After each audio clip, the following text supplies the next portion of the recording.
Hello race fans and welcome to round 10 of the World Touring Car Series, live here on RaceSpotTV. We're live from Mid-Ohio Sports Car Course as we approach the end of the season here, the opening season of the World Touring Car Series, and we'll have all the action for you here on RaceSpotTV. It's myself, Peter Mackay, alongside Stefan Schlacker once again in the commentary box today. Stefan, we're heading into the business end of the season. What do you expect tonight? Oh, it is Mid-Ohio, so really not too sure what to expect. It's a low-grip surface that these guys will have to challenge in their front-driven wheels, cars. And, you know, Peter, it always brings excitement when these cars go to low-grip surfaces. You bet. Well, let's take a look at the points then and see how they stack up heading into this 10th round of the season. It's Corentin Guinez for Corsim Racing, who sits on top of the shop at the moment. He leads by 48 points from Ross McFarlane. Wojciech Szymowicz is sitting in third with Kieran Harrison in fourth, and Carl Janssen, he holds the fifth position at the moment. In the AM class, well, it's Jake Blackhall who leads the way on 1,035 points, 50 points ahead of Neil Butler, so a fairly comfortable advantage at this stage. Tom Dadswell sits in third with Ben Gregory in fourth and Michael Polishek rounding out the top five. And finally in the team standings, it's Pure Sims Esports who are on top at the moment. They lead Corsim Racing, they're big rivals this season, with Semper Racing in third, Corsim Racing Black in fourth, Majors Garage FSR Audi, they are in fifth at the moment.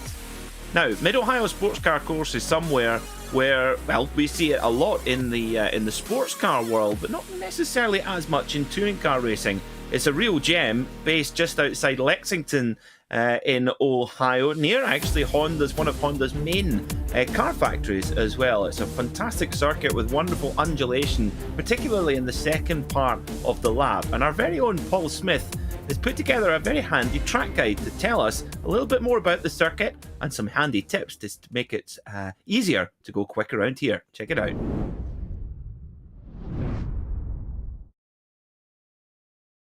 Hello everybody, my name is Paul Smith from Team Mad and welcome along to week number 10 of the World Touring Car Series, coming to you here from the Mid-Ohio Sports Car Course. Opened in 1962 as a 2.4 mile track, it's currently 2.2 miles long and hosts IndyCar, IMSA Sports Car Championship, the NASCAR Camping World Truck Series as well, amongst other things. Difficult course, 13 corners in total.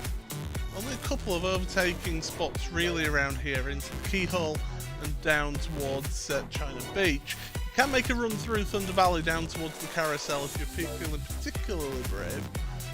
And it's going to be quite a challenge for us this week to go and race around here. I'll be honest with you, it's not my best track at all. I've never got on with this track, so hopefully we have some good clean racing, and let's have a look to see what it's like to do a lap around here. Okay then, let's have a look at a lap around Mid-Ohio. Try and carry the speed out the final corner, down the start and finish straight. Hold fourth gear, carry the speed through the left-hander at turn number 1, get the car over to the left-hand side to open up the keyhole. Quite like braking because it is uphill braking, but then it goes downhill partway through, so the car wants to try and push wide mid-corner. Carry the speed out the corner. It's important to get as much speed out of the keyhole, because you're going to carry that speed all the way down here. This is the top speed section of this track, and towards China Beach. Get as light on the brakes as you dare. Up over the hill, the car's trying to push, it's trying to oversteer under the braking. Through this section now, through the S's. Can't see where you're going. Through the right-hander. Now we're going to head through Thunder Valley. You can see that you're always on it around here, through the right. Third gear for the left. Get it out wide again and onto the brakes and try and open up this right-hander. Keep it over to the right as much as you can to open up the left. And that is a lap around Mid-Ohio. That is a full-on lap. You're always doing something around here. You're always concentrating. Best overtaking opportunities up here to the keyhole and down to China Beach. You can make some moves through Thunder Valley if you are brave, but you've got to have a little bit of cooperation from the guy alongside you. 3 20-minute races. I hope you all enjoy it. Until next time, bye from me.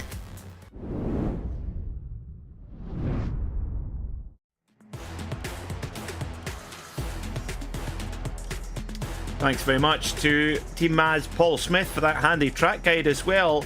An interesting point, Stefan. Overtaking here is not entirely simple. This qualifying session that's just wrapping up right now, incredibly important.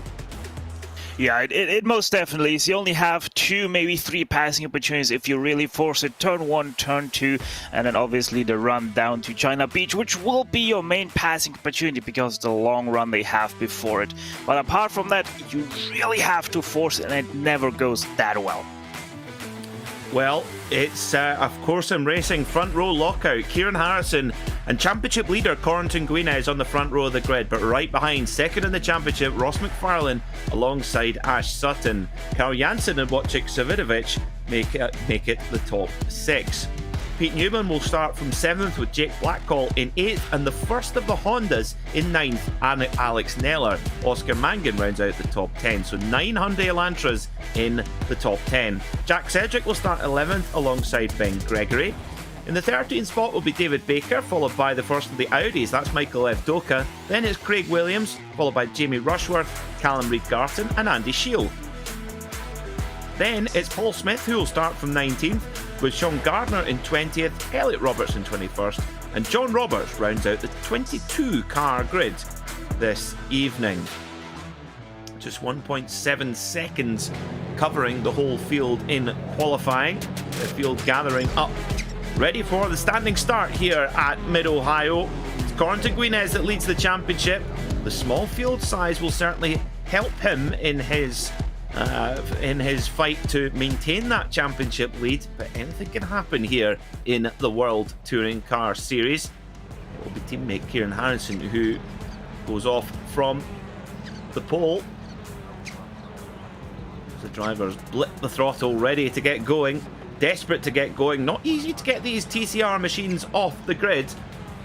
You've got to try and get that power down as best as you possibly can. 350 horsepower through front-wheel drive is not entirely straightforward, so let's see how they get on. Revs are beginning to rise now, ready for the green flag.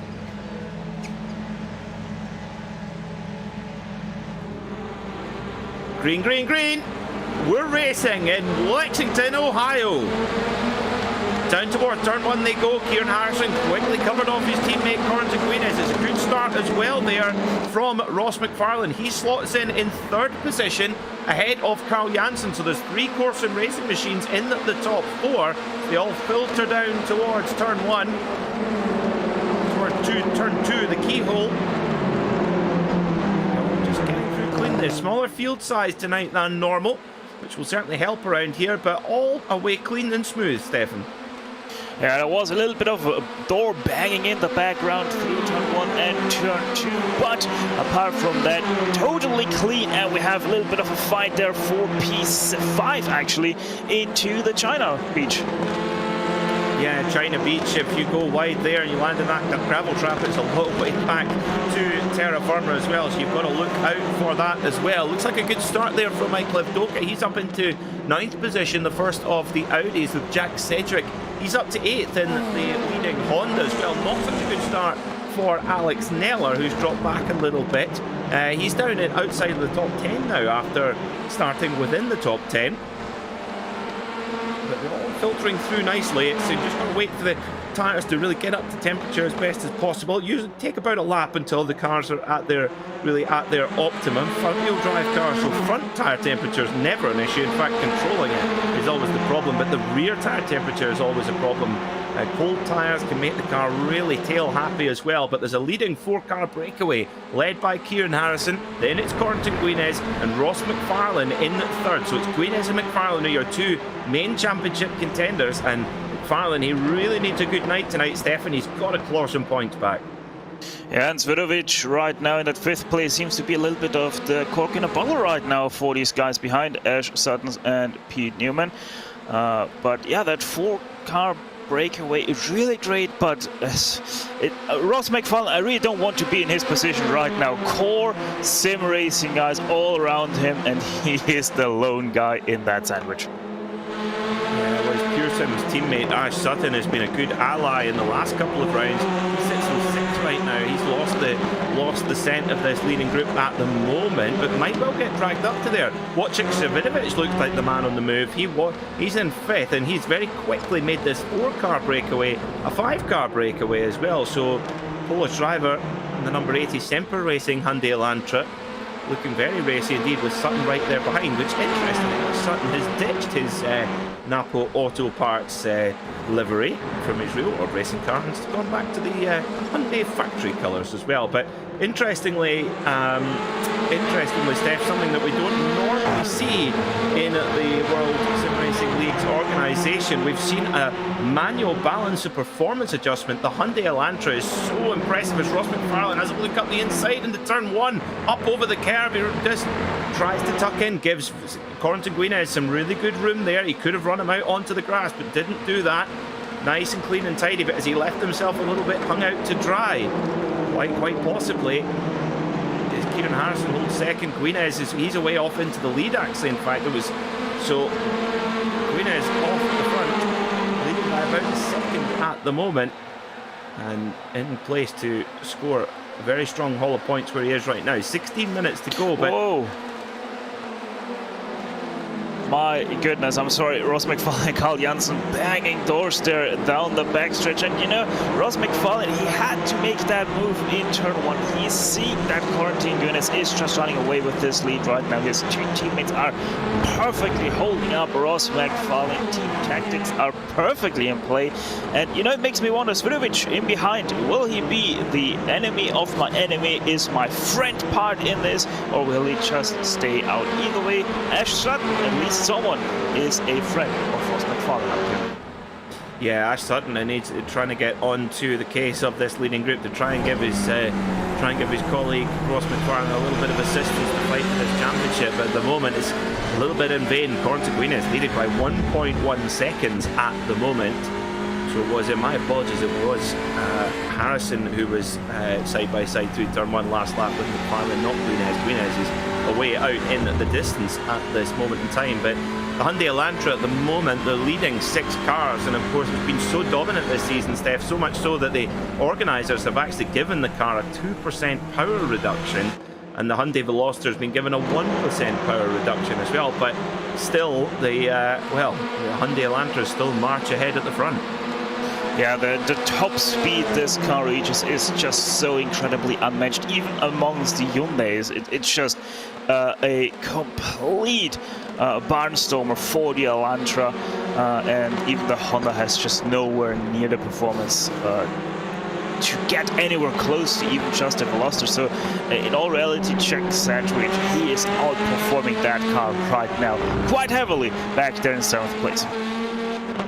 Yeah, certainly from speaking to some of the drivers, it looks like to be around 0.2 of a second that's given away by the Elantra to have with the 2% power reduction. But 0.2 of a second you would think would be quite a lot around here, but still the Elantra is dominant. But the thing we must also we must make clear though, Steph, is that because the Elantra was it has been the top car, therefore the top drivers have shown it. Your Guinness, your Harrison, your Janssen, McFarlane, they've chosen this car for a reason, and you can balance it however much you want. The top drivers are still the top drivers. Yeah, exactly, as in the background said, which now out of turn 1 makes a mistake.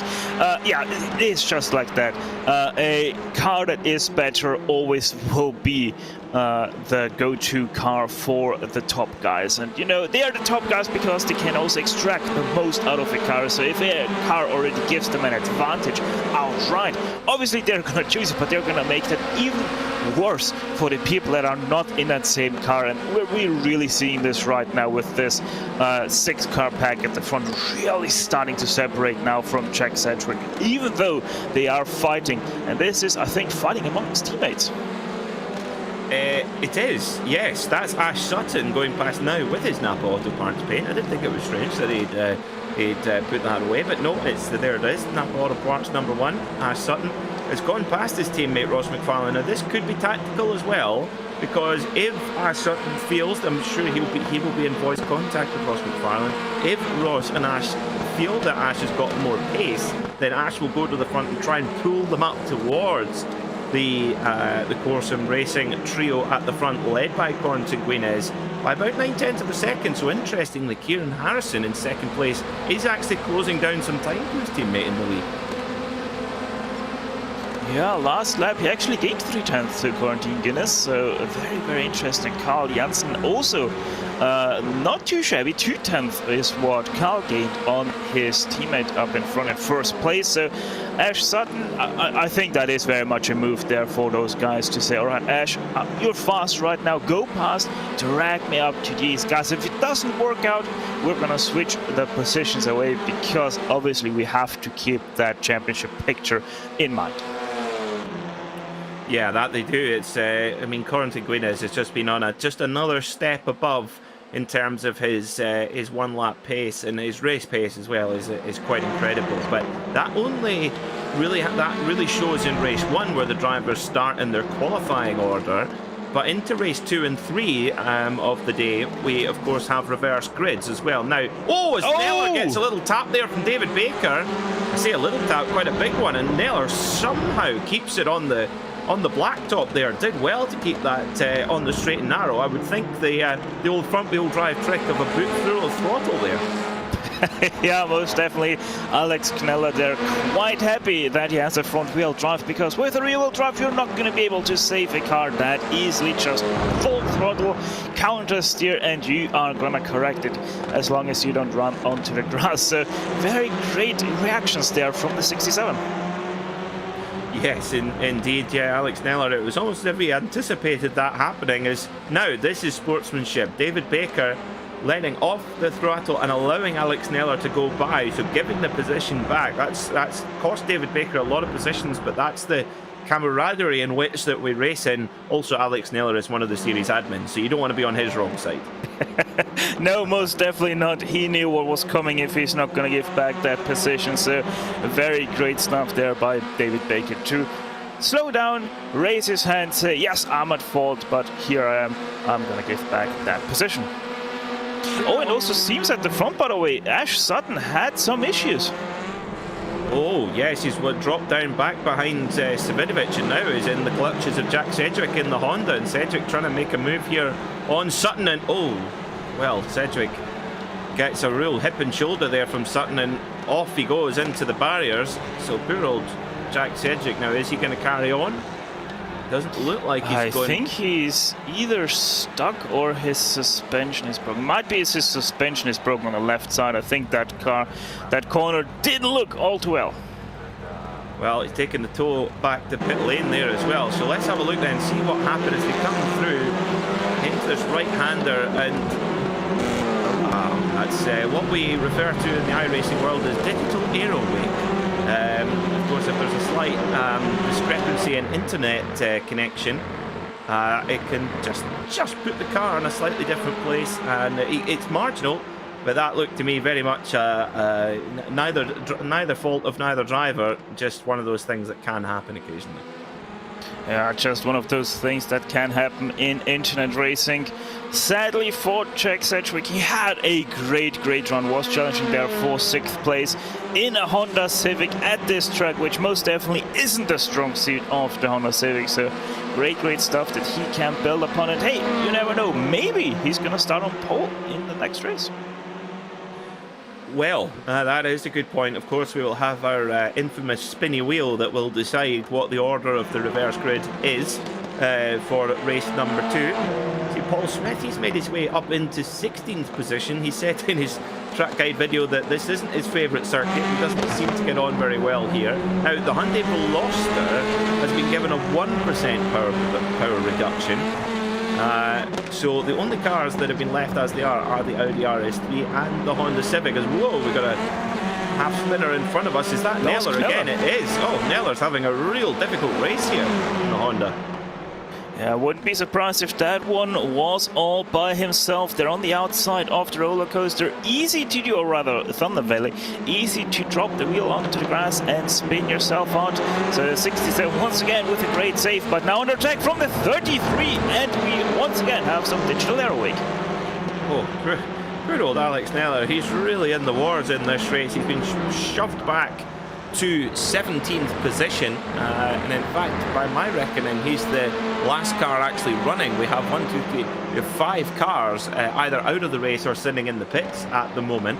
So it's been a tough race so far for a number of our drivers, as we've got 7 minutes to go in this race. The 2 Hyundai Velosters of Paul Smith and Callum Reid Garton battle it out, with Neller trying to recover there in the Honda Civic.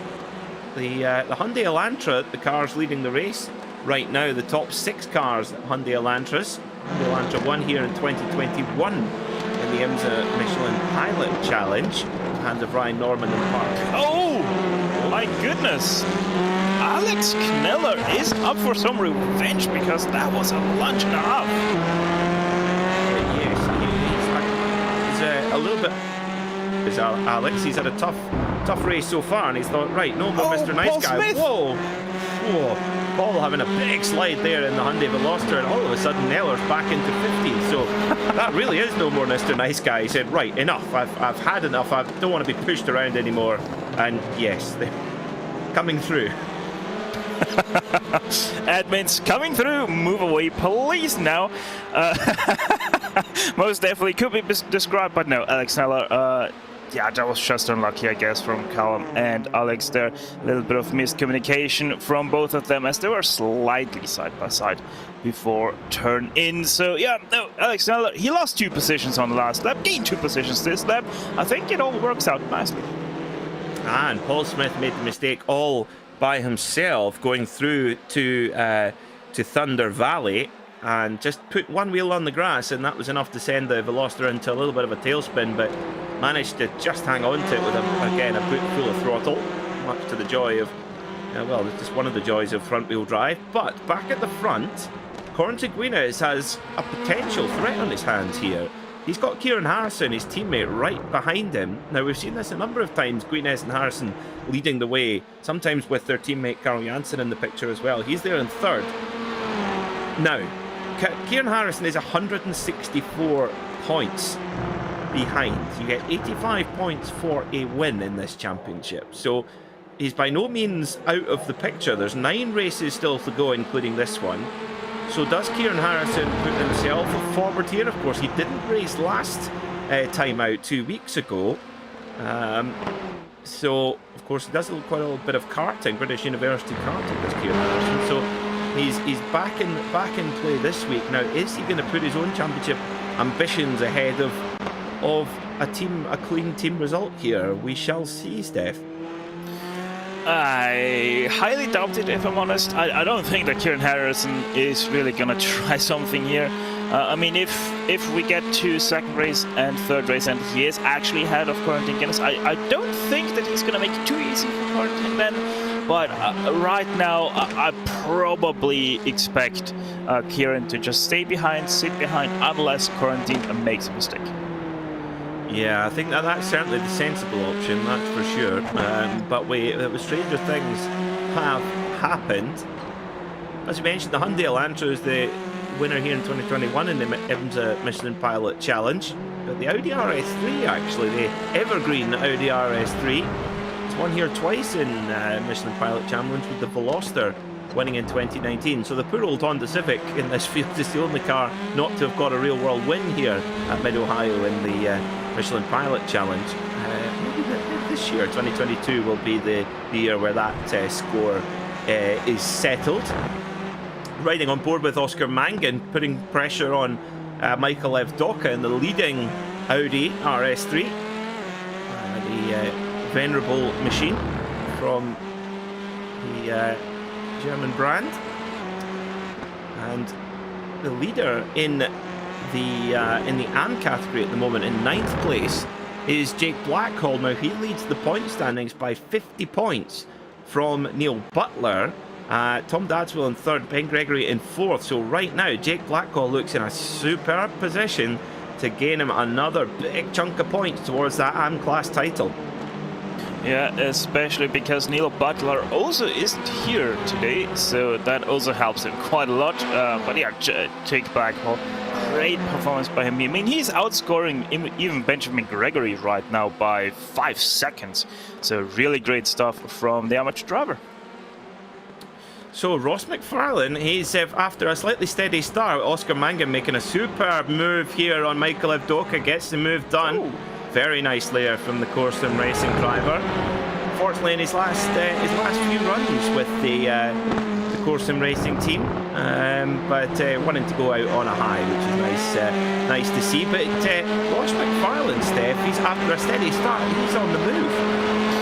I've been watching those times a little bit in the last few laps, and Ross McFarlane, he is starting to really gain. He never really dropped off any pace in this race. In fact, his last lap, lap 11 that he completed, was the fastest lap of the race for Ross McFarlane at 28.698. So Ross McFarlane, great stuff.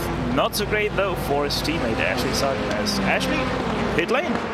Oh dear, so not good news then for the defending triple British touring car champion for Ash Sutton. Hopefully we'll see him back out again in race 2 and 3 as he goes into pit lane, hopefully just for a quick grab of a fast repair and back out onto circuit again. Let's hope so.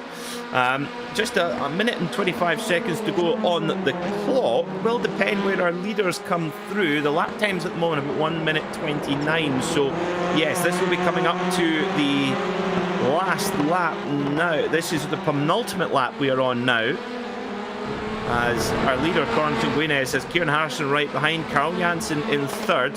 So at the moment it's looking like a Corsom Racing podium lockout, but Ross McFarlane, you would imagine, is going to try and do everything he possibly can to break that up and try and score some vital points. If they finish like they are, Guinness will score a maximum of 85 and McFarlane will score 75, so that would mean that Guinness's lead goes up to 58 points with 8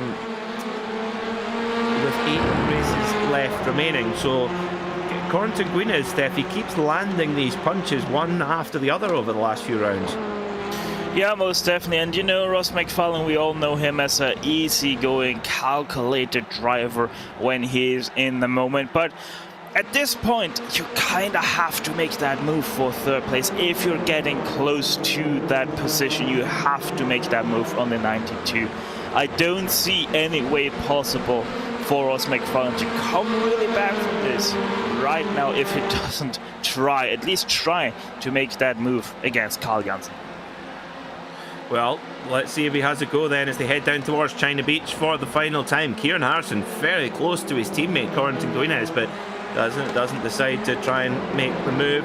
He's sitting right on the tail of Guinez now as well. In fact, getting very, very cozy indeed. Is he planning a final surprise? Perhaps that would be quite interesting if that were the case as they come into the second half of the lap through towards Thunder Valley. Wonderful section of the track. You go over this blind crest, the car scrabbles for grip and heading under the footbridge there. It looks like it's going to be Corentin Guinez, the Frenchman, the Laurent Aiello of sim racing, just so consistent, so fast, and knows how to just win like a habit. Round the final corner he comes, checkered flag in the air. Corentin Guinez wins round 26 of the World Touring Car Series. Kieran Harrison in second, and Carl Janssen makes it a Core Sim Racing podium lockout. Those white and orange Hyundais dominate once again, with Ross McFarlane a slightly frustrating fourth, only 1.2 seconds off the win. But critically, Steph, another bit of points dropped there. Yeah, and Ross McFarlane, he tried to do something into the last two corners, but a great defensive move from Carl Janssen made any chance possible for Ross McFarlane to zero. So great driving by the Core Sim Racing guys, and they just show why they are on top in the team standings. Yeah, I mean, pure Sims have been they've been so consistent throughout the year, as have Core Sim Racing, but have spread their drivers out across a number of teams. So let's have a look at our spinny wheel then. This is what determines the order in which our drivers will start in race 2. So this is the number that this gives, is how many positions we reverse for our race 2 grid. We had 22 starters, sorry, 22 finishers, sorry. Let's see, we are. So it will be a full reverse grid if the wheel stops there, which it looks like it's going to. So yes, so we will have a complete reverse grid. So that means that our race winner, Corentin Guinez, will start right at the back of the pack for race number 2. So here are your results then. Corentin Guinez, your winner for Core Sim Racing, with teammates Kieran Harrison and Carl Janssen in second and third. Ross McFarlane finishes fourth, with Wojciech Sawidovic rounding out the top 5. Then it's Oscar Mangan, a great late charge from him, Michael Evdoka in 7th.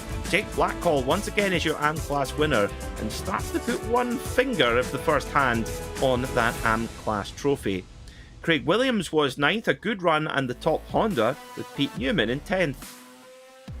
11th was Ben Gregory, with David Baker in 12th. Then it was Alex Neller after a pretty bruising encounter, it must be said. Jamie Rushworth was 14th, with Callum Reed-Garton rounding out the top 15.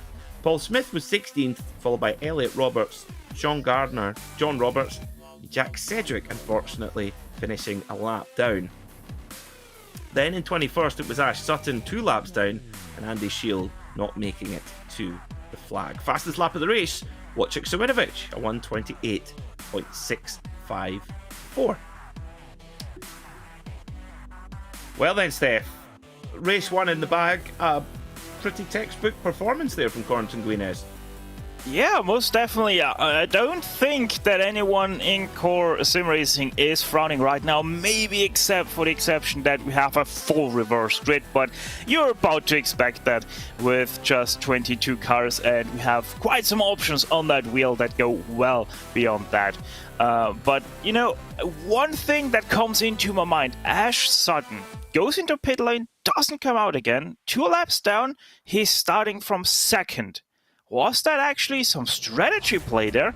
Because you were quite easily able to guess that we're going to have a full reverse grid here. Well, the one thing you can be sure is that Ash Sutton, not only is he the master competitor, he's a master tactician as well. He's a racer, and whatever is necessary to win, he will do it. You don't win 3 British Touring Car Championships without, being able to have that pretty ruthless attitude. I mean, you just won't survive in a championship as fierce as that without that ruthless attitude. And that's a kind of example of it there.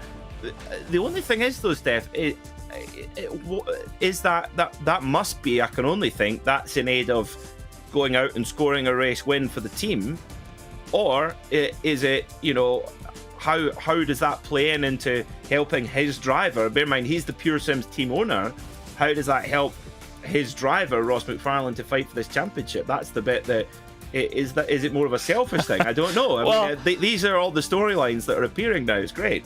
Yeah, most definitely. I mean, you have obviously also the chance that just Ash is just running away, but obviously you're also blocking that first place now from any of the core sim racing guys, because until they are through the field, which probably is going to take a couple of laps in these 20-minute races, Ash Sutton is going to be off in a distance, probably already on the beach somewhere on the west coast of America. But no,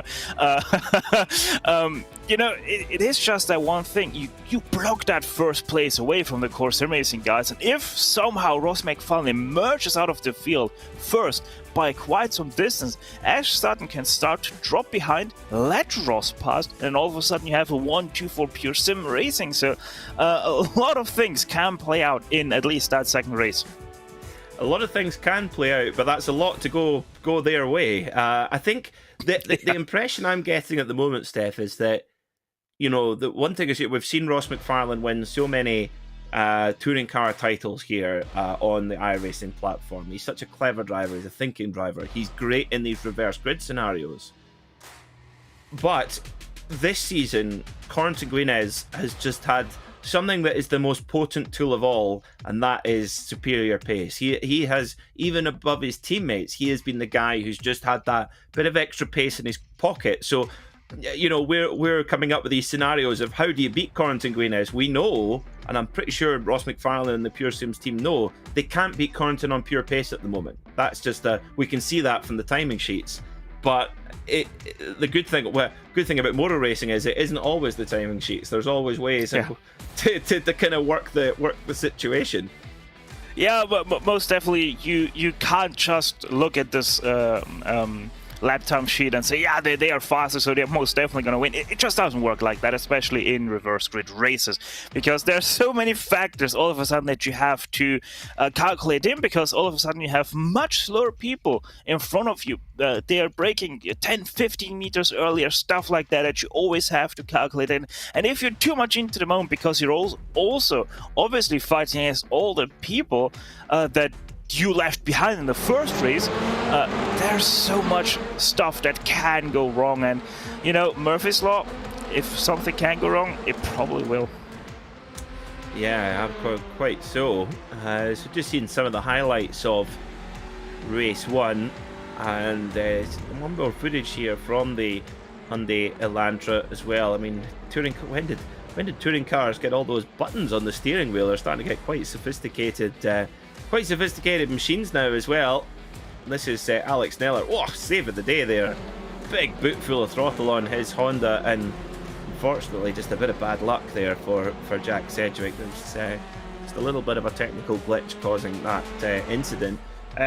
Hello to you all watching on RaceSpotTV tonight. Do if you're watching on YouTube, do send us a note on the chat. It'd be great to hear from you as well. Ben would like to see some onboard action. We can queue some of that up for you, no problem at all. Keep your eyes peeled in race 2. Hello to Rachel Williams, one of our most loyal fans, one of our top fans. Rachel Williams, she says very simply, Veloster. She's obviously a fan of the little obscure Hyundai. X-Men Addict says Blackhall an amateur. How did he swindle that? Well, certainly Jake Blackhall might be in the AM class, but he's driving like a pro at the moment, Steph.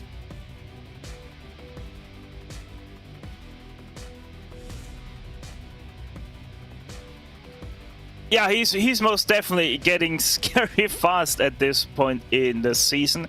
I mean, he did outscore his second place amateur driver by, I think it was 7 seconds in the end, 8 seconds, something like that. So on a track that is Mid-Ohio, that is highly focused on driver skill, that tells a lot about a driver.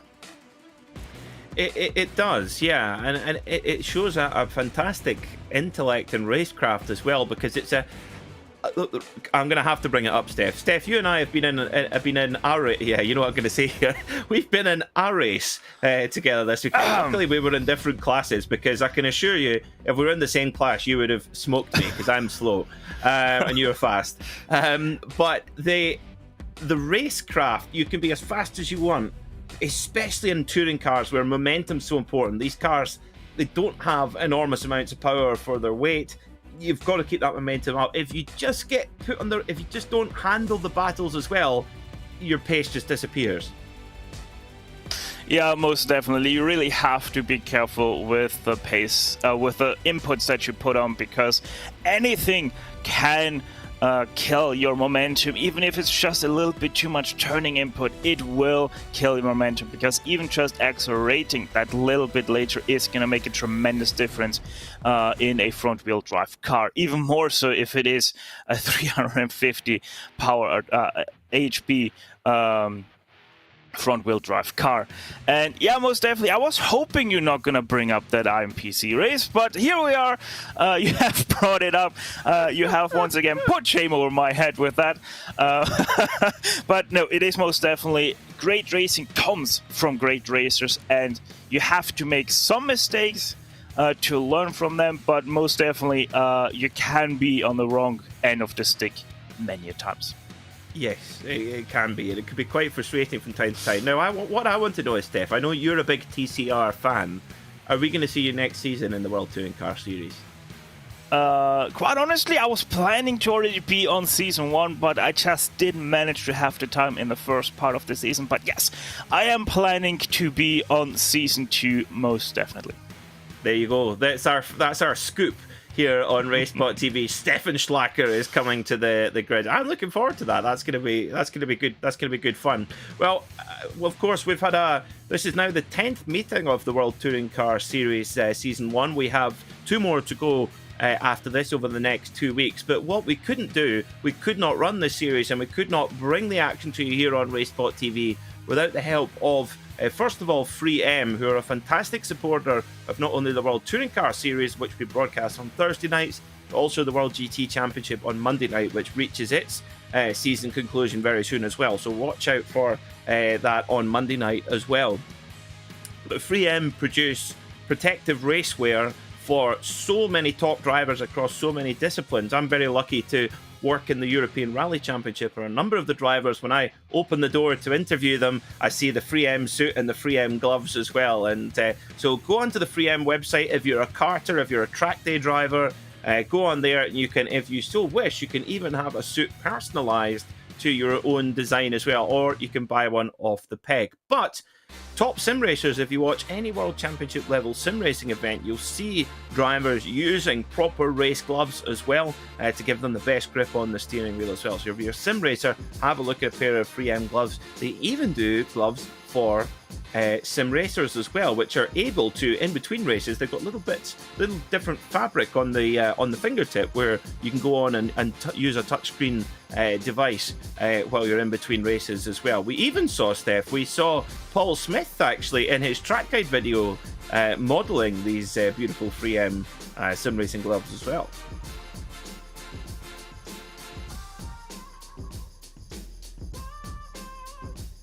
And what better model to have than Paul Smith, if I can't find my unmute button here on our broadcast. But yeah, most definitely, if you're seeking for that ultimate grip, some racing gloves are most definitely the way to go. They definitely are as well, and you can tell. I mean, I couldn't even begin to list the top level drivers that use Free M racing equipment in outdoor racing, but for me, one guy who's super cool and an unbelievable driver, double Porsche Super Cup champion, double Carrera Cup Deutschland champion, Larry ten Voorde, he wears Free M. That's good enough for me. And of course, his very much patriotic orange as well, being from the Netherlands as well. I mean, what person from Netherlands that is racing doesn't wear orange? Let's be honest about that thing. But yeah, if it's good enough for Larry ten Voorde, it most definitely is good enough for you. Yes, exactly. I think that's going to be the new strat line. If it's good enough for Larry, it's good enough for you. I like it. Also, we mustn't forget Craig's setup shop as well. Now, this is something that's really interesting because on the iRacing platform, the level of detail and the level of simulation is incredible. If you've never tried it before, you've got to go on and see it to believe it. Every track is laser scanned, and also every car is laser scanned. You can go into the garage and adjust little things, tiny little things, anti-roll bars, shocks, rake, whatever, downforce, whatever you need it. Now, I'm not an engineer, and I found myself often getting lost, but Craig's Setup Shop have got you sorted. Hop onto the Craig Setup Shop website and you can buy off-the-peg setups, which you can plug straight into your car and go quicker. We've got 2 Craig Setup Shop drivers taking part in the championship. Craig, Mr. Setup Shop himself, Craig Williams, and Jack Sedgwick as well. And these setups are really important. Now, interestingly, Steph, we've had quite a lot of changes in the way that the simulator works over the last couple of weeks. Drivers who have had setups have now had to start from scratch. You can shortcut a lot of hard work and time by going on to Craig's Setup Shop and getting some off-the-peg setup to go quicker and get down to racing. Yeah, most definitely. And you know what? I would love to be in one of those Craig Setup Shop cars right now because my goodness, those track conditions changed. We went from 33 degrees Celsius on the track to 41 degrees Celsius on the track. I do not want to scramble for a setup right now at this point for race 2. It's a super point. Yeah, this track, that's another thing that the iRacing platform is so clever. You think, oh, it's just, the temperature, that can't make any difference. Well, it does. The track temperature works just like it would in the real world. So 41 degrees Celsius, very, very high track temperature here at Mid-Ohio for race 2. And what does that mean? Well, that means the grip level is going to fall down a lot. The track is going to be really greasy. It's going to be really slippy. And with a reverse grid as well, Steph, we could be in for some fireworks here in about 60 seconds time. Yeah, most definitely. Those guys who are starting from the rear, except for Ashley Sutton, except for Jack Sedgwick, are most definitely gonna be in a place of pain in these 20 minutes because they are just gonna slide everywhere if they weren't prepared for a track temperature this hot. Very true. Now, of course, we did see, not to stoke any controversy, but we did see Jack Sedgwick and Ash Sutton coming together in race 1. I'm sure that will be very much in the mind of those two drivers when they go into the second of 3 20-minute races tonight. Let's see how that's going to play out as we go into the second race of the night. Drivers just getting in a few very important warm-up laps. Interestingly, the fastest time in the session, Ross McFarlane, 3 laps in, 1:29.6. That's about a second off how quick he was in race 1, giving you an impression of just how the grip has fallen away. So let's see how they start then for race 2, race 27 of the championship here in the World Touring Car Series at Mid-Ohio Sports Car Course.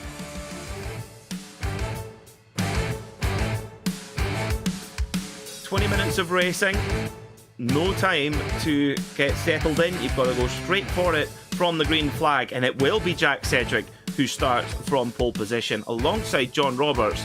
Sean Gardner and Elliot Roberts, they're your second row, with Paul Smith and Callum Reid-Garton making it an all Hyundai Veloster row 3.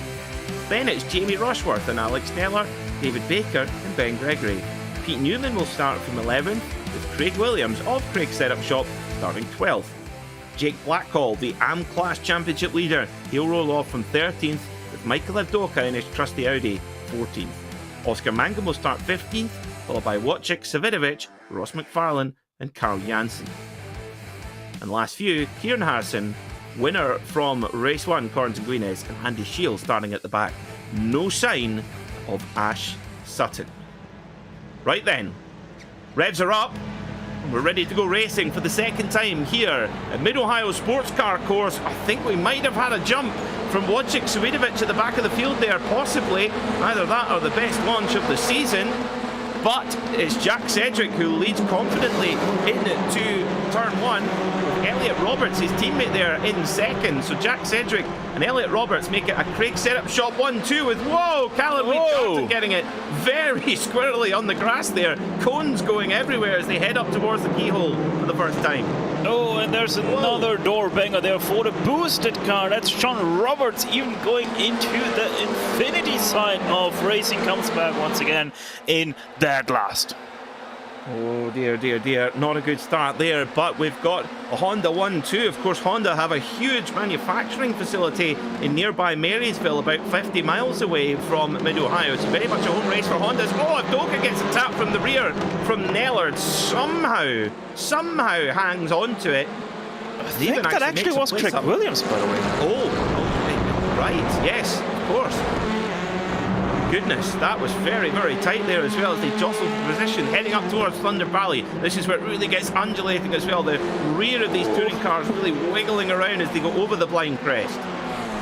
Incredibly tight racing already for these midfield positions. How long will they take to get through the field? The likes of Kieran Harris, Carl Janssen and Gudin.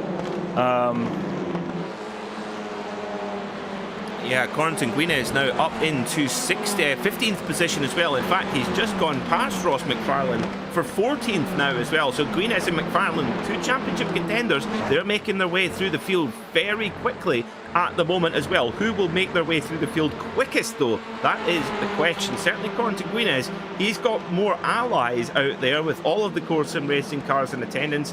And, well, it's Ross McFarlane has got to fight his own corner here as well as they come through the keyhole for the second time. Yeah, so Guinness up into 13th position, or sorry, 14th position already for him. So not the baddest of starts, 6 positions in 1 lap. That is some great progress for him, but where is Ross McFarlane already? Ross McFarlane is... Oh, he actually did overtake Ross McFarlane already, because McFarlane is in 15th. Yeah, McFarlane did get the initial jump, but Guinness has quickly got by as we look ahead to the Hyundai Veloster of Callum Reid Garton, who had an amazing save there coming out of turn 1 on lap 1. Huge oversteer moment, manages to gather up the little Veloster as well. Quite a different configuration to the Elantra. The Elantra, the newer model, but a more traditional saloon shape. The Veloster, a more kind of dinky, compact hatchback in its setup as well. Very much different styles of car and the way that they behave. I did notice, Steph, that you've been shopping. You've been you've been trying out both of the Hyundais. Any initial thoughts on how these two handle? Well, yeah, most definitely the Elantra is the more stable of the two. It's not as great of a car as the Honda Civic, which is my personal favorite, but yeah, sadly the Honda Civic just doesn't have the grunt on the straight to really hold anything against the Veloster nor the Elantra. Haven't had too much time in the Veloster yet, but most definitely seems like that Elantra has something to go for it, especially through turns where, even though it is very stable and quite a longer car than the Veloster, they have, by the way, the same width, it just gives itself something where it really can turn on the brakes. So we're riding on board with the Audi RS3 of Jamie Rushworth here. He's in 4th position at the moment with the number 33 Team Mad driver Paul Smith. Mr. Flat Cap himself, he's in 3rd position. If you've ever watched the Porsche Tag Heuer Esports Super Cup and you saw the dulcet Yorkshire tones on there, if you listen to the dulcet Yorkshire tones, that is Paul Smith as well. As whoa, Rushworth tries to make a move here, can't quite get it done. Paul does give him the room and then says, okay, you don't want it, I'm gonna just shut the door back again. But here comes Avdoka. Look at Michael Avdoka and the Pure Sims Audi as well, and tell you what, he's got that car set up well. He turned underneath Rushworth like he had quite a lot more grip there, and look at that. Yeah, Avdoka got real grip underneath that 989 car. Maybe can adapt a little bit better to the track conditions right now. By the way, because of the clouds we have dropped 4 degrees Celsius on the track down to 37 now. So these guys most definitely are loving those clouds and wish they will go away. Oh, Pete Newman just having a little rub and a lick to the back of Rushworth's Audi. Pete Newman, of course, the teammate of Ross McFarlane, and trying to make his way through. McFarlane's still in 14th position. Meanwhile, Guinez has climbed 8th position. He's up into 12th already. So again, the Frenchman Corentin Guinez is the driver on the move. Carl Janssen, he's up into 10th as well. So watch out for the Super Sweep. Yeah, it goes past now David Baker. He tries everything to keep the core guys in behind. Now Corentin Guinez right behind them, and yeah, Ross McFarlane himself trying everything to get past the core guys, but just to no avail. The defensive mechanisms are on full alert for Core Sim Racing. So Jack Sedgwick, then your leader, after just over 6 minutes of racing. He leads by 2.7 seconds from his teammate Elliot Roberts, who has, well, a little bit of a train behind him. He's got Paul Smith right on his right on his rear bumper. And then it's Michael Evdoka, the Pro Class driver. So could we see Evdoka maybe making some moves up the field as well in that venerable Audi RS3? As, oh, David Baker jinks to the inside, heading towards the keyhole. And now who is that trying to get past him? That is Corentin Guinez. And here comes McFarlane. So McFarlane and... now, my apologies, is his teammate. Now, hold on a minute. Yes, it is. Yes. Kieran Harrison and Ross McFarlane getting in there as well. So he just lingers in the background and then pounces at the right moment. Yeah, this is here. Pure Sims, there we go, against Core Sim Racing, as there's another Pure Sims in the grass. Whoa, Kieran Harris with the bumper. Oh, and Pete Newman rejoining at just the wrong moment as well, right in front of his teammate Ross McFarlane, and that really hampered Ross McFarlane's progress and has allowed the Core Sim Racing guys a vital bit of respite. Let's get another look at it. This is a vital... Wow. Alex Neller just nerfs Pete Newman off the track. Yeah, that's... that was a terrible mistake, really. Quite delicious at that one as well, it seemed like, as there is another cork in the bottle. David Baker this time around, and Corentin Guinez is trying to do the move into turn 1. Yeah, not often we call David Baker the cork in the bottle, but when Corentin Guinez is at the front of the chasing pack, that maybe is the case. It's as they go side by side up towards the keyhole again, trying to find a way through. Baker holding the inside line as we run with Kieran Harrison, and Baker trying to defend his position. Corentin Guinez going all the way around the outside of the keyhole, gets the power of the Hyundai Elantra down as they head on the run towards China Beach, and Harrison is very cleverly tucked in behind his teammate Guinez, both trying to get the run here heading down towards China Beach. So Corentin Guinez does have the position, covers off Baker. Baker has a big look as well. Oh, that's tight. My goodness, David Baker tries to brake later than Corentin Guinez, because that Guinez releases the brake again and nearly runs into Kieran Harrison. How did that work out? Oh, big hit there between Rushworth and Elliot Roberts. The Audi and the Honda get together as well, and this is creating a little bit of a roadblock for Oscar Mangan and Carl Janssen. They arguably the two Core Sim Racing drivers that are kind of careful. contention as well. Oh, it's getting very, very frisky here as well, as Paul Smith will be looking in his mirror saying, oh, this is fantastic. Yes. In the background. Oh, now spinner there. That was Craig Williams, and that's created a big thing. Now, who is that off? Who is that off? Kieran Harrison. Oh, of course. Oh, and it also pushed Ross McFarlane to the very back of this pack, and I think he is hurting as well because he's testing out his steering wheel right now. Oh dear. Well, the one thing about this World Touring Car Series is we've seen Kieran Harrison have so much pace. He's won championships in the past on iRacing in touring car machinery, but one thing is for sure, if you see a 50-50 incident, Kieran Harrison has come off worse so many times. He's just not had the luck, and there is another example. It looked like Craig Williams got loose and kind of caused a little bit of a roadblock, and Harrison had nowhere to go. We'll get another look at it, I'm sure, but well, what what an exciting race this has been. We're only halfway through as well, Steph. Well, this is what happens when you turn the whole field upside down, as we have seen in this race. And Carl Janssen now tries to make a move to the inside of Jamie Rushworth. And even that works out nicely. Might even open the door to Corentin Guinness right behind him as well. Yes. Oh! Whoa, there's a big slide there. Now, who is that gone off as well? That is Carl Janssen, the Super Swede in the 92 course and racing Elantra. And that's a... That was a risky, got away with it, a risky rejoin there. My word. Well, I do remember in the back in the American Le Mans Series days in the GT2 category, Mika Salo getting into some rather controversial incidents at that particular part of Mid-Ohio sports car courses. There's the T-bone stake and and poor old Ross McFarlane just gets pancaked into the wall. It all really started there with, I think it was Alex Neller just shoving the nose up the inside when there really wasn't room. Yeah, and Ross McFarlane is most definitely hurting. At the very back of your picture, that was Ross McFarlane. He really dropped off. He even got overtaken by Sean Gardner and left in the dust as well. So that 127 17th place, not a happy fellow.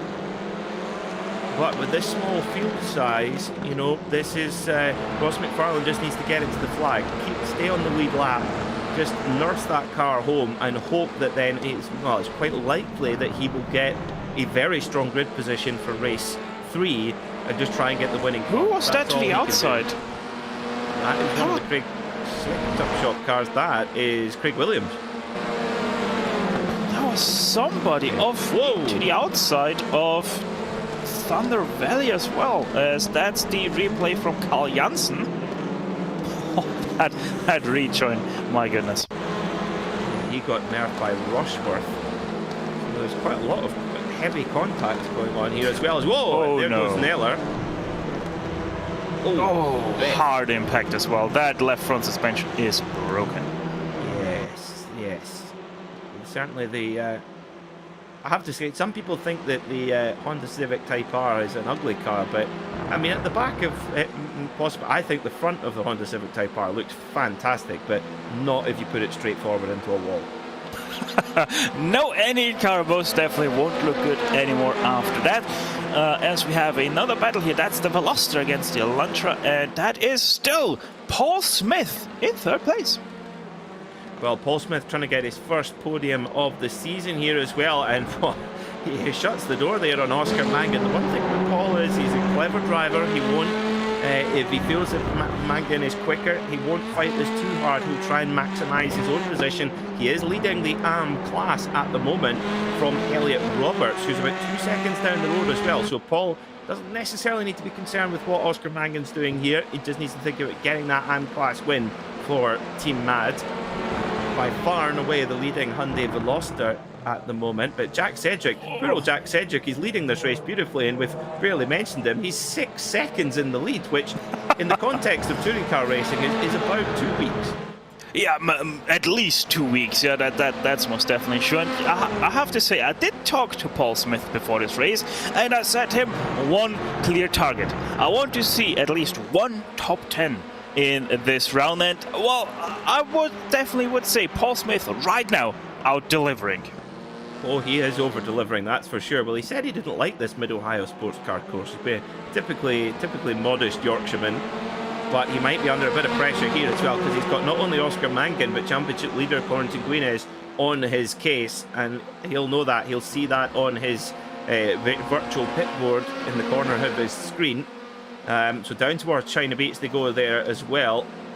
Paul Smith super late on the brakes, really getting that car stopped well, and it's a difficult braking zone there. It's downhill Steph there, and the rear of the car gets really loose at that stage. Downhill, it is cambered inwards at the apex, but drops away on the outside, on the exit as well. So really have to be careful to not overshoot China Beach, because then you're most definitely gonna be sitting on the beach in no time. As here now also comes Corentin Guinness to the inside of him, as we see the battle for P7, I think that is, between Rushworth and Craig Williams. Yeah, ooh, a little bit of side-to-side action there as well. That's Carl Janssen trying to recover from his altercation with Alex Neller, I think it was, earlier on. It's David Baker trying to make up some positions as well. He's running 10th at the moment for Knight Rider Motorsports. Nope, just has to wait to set it up for now. We said that going into the keyhole was a great opportunity as well. But the number 3, Jamie Rushworth, he knows that just very well. So he goes straight to the defensive line up into the keyhole, holds it in tight, and forces Baker to go right around the long way around. But even with that 2% reduction in power, the Hyundai Elantra still got some gallop on the straight. Yeah, that car is just so nice in the slipstream. It just powers on and doesn't stop there as the Audi tries to make a move on the Elantra. Now to the inside, a little bit of door bang, but Elantra holds the inside, and that is gonna be going on there for the next few corners as well. Yes, there comes Jamie Rushworth once again with the inside, but this time it is done dusted for David Baker. Well, we saw coming into this 10th round of the World Touring Car Series, Corentin Guines held a 48-point lead over Ross McFarlane. That increased to 58 points after race 1. Race 2 of the day, well, at the moment Corentin Guines sits in 3rd. That would give him 78 points. Ross McFarlane, he is in 18th at the moment. That would give him just 45. So 33-point swing. That would really put Ross McFarlane in a very difficult position to heading towards the end of this championship. However, Steph, race 3, who knows what that could hold? Yeah, that is most definitely gonna be highly interesting, because Ross McFarlane, he is gonna start quite far up, because he is right now still in 18th place. Only 2 drivers behind him, Gregory and Swidovic. So most definitely a great setup for race number 3. Yeah, I think it's going to be a cracker again. This race 2 has been really, really exciting as well. So it's Jack Sedgwick who leads comfortably by 7 seconds as his Sedgwick's teammate Craig Williams has a little bit side to side with Carl Janssen, and you can be sure Carl Janssen is never shy of a bit of a fist fight. And they're going some fantastic racing here as well, but Janssen does get the move done. He moves up into 7th position. So Sedgwick leads by 7.3 seconds over Michael Evdoka's Audi. However, Evdoka, there he is on screen with Corentin Guines all over the back of him as well. Now, if you're Corentin Guines, his team manager here, you just say, look, this is a really big win already. Just play it sensible. If you can make a move, great, but don't take any unnecessary risk here as well. This is about bringing home the championship now for the young Frenchman. Yes, but we are talking about Corentin Guines at the same time, so he's probably going to try to make a move right here, because he has the speed against the Audi. It has just nothing against the Elantra in turns. Yes, that's true, and you know, one thing that makes Corentin Guines so fast is that he just has one speed, and that's maximum attack. As he gets the cutback there on Michael Evdoka, and now we're going to see here side by side the drag that looked like Guines just got in the power that little bit earlier, but even with that 2% power reduction, the Elantra just says mirror signal or goodbye. There's not a great deal that Evdoka can do about it. He tries to defend as best as possible, hangs it around the outside, and just loses a little bit of grip. And Guines goes up into 2nd position. So that's another 3 points extra for Guines if he can hold this position to the flag. What a move that was, though, through the keyhole for Corentin Guines. Runs wide, runs it deep to cut perfectly back in and use all the grip advantage through the straight acceleration into China Beach. Perfectly executed by the young Frenchman. That is how a champion drives. Looks like we're going to get one more lap, and we have a really hot battle going on for the AM class victory. Paul Smith is in 5th overall, but he has Elliot Roberts hunting, well, trying to hunt him down. Smith was a 10th of a second quicker than Roberts last time by, but I think this time Roberts has put a really hot lap together, because it looks like he's closed the gap down to Smith. So let's see what it is. So they go on to the final lap then as well, and Ross McFarlane can do no better than 18th at the moment, clearly fighting a very sick Hyundai Elantra after getting pancaked into the wall.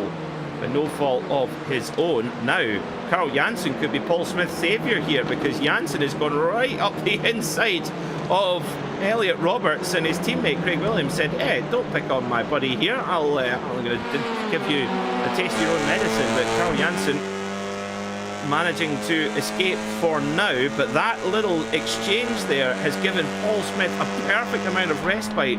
So Paul Smith in 5th overall could be in position to win his first class victory of the season. Carl Janssen, gets nerfed to the door, the side door there, and both Craig's setup shop cars go through. Oh my goodness, door banging, wheels flying, not literally, but up in the air. Great stuff by Carl Janssen to keep that car under control.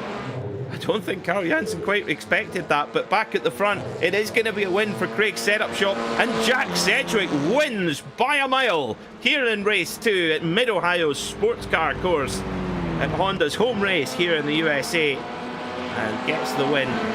Guinness comes home in second. That's huge for the championship with just 7 races remaining.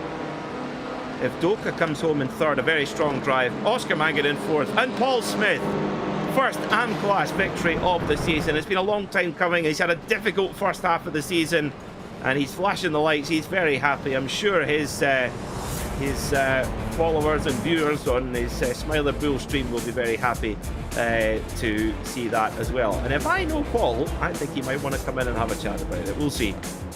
But Steph, that was all action from lights to fly. Yeah, most definitely. Great stuff by everybody involved. Keeping it, mostly clean. I mean, we did expect a few kerfuffles here and there. It is a reverse grid, so those only naturally pop up. But apart from those small few incidents, we have seen, some extremely great racing. That we have. Well, let's see what the spinny wheel is going to show to. I would imagine this will be a full reverse grid, but not off.